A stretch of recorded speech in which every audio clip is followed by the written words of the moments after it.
ஆரம்பிச்ச பிசினஸ் இன்னி வரைக்கும் சக்சஸ்ஃபுல்லா போயிட்டு இருக்கு. அதே மாதிரி என்னோட ஃப்ரெண்டு ஜெயந்தி, அவங்களோட ஹஸ்பண்ட் பாத்தீங்கன்னா கிரீன் சைன் போடுவாங்க, கெஸ்டட் ஆஃபீஸர் ரயில்வேல. 2 சன் அவங்க வந்திருக்காங்க, வெளியில இருக்காங்க. 2 சன், 2 பேருமே ஐடில ஒர்க் பண்றாங்க, well settled family.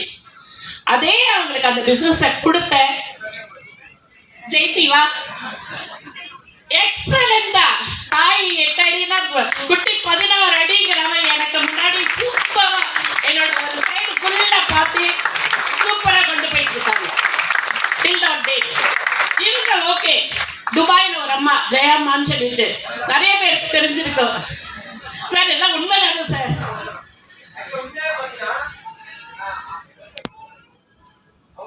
Yes sir.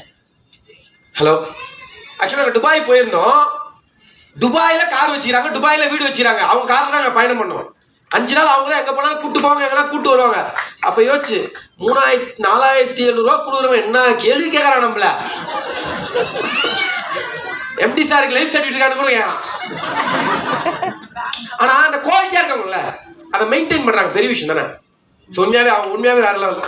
துபாயில டிசிஎஸ்ல அவங்களும் அவங்க ஹஸ்பண்ட் 2 பேரும் சேர்ந்து ஒர்க் பண்ணிட்டு இருக்காங்க.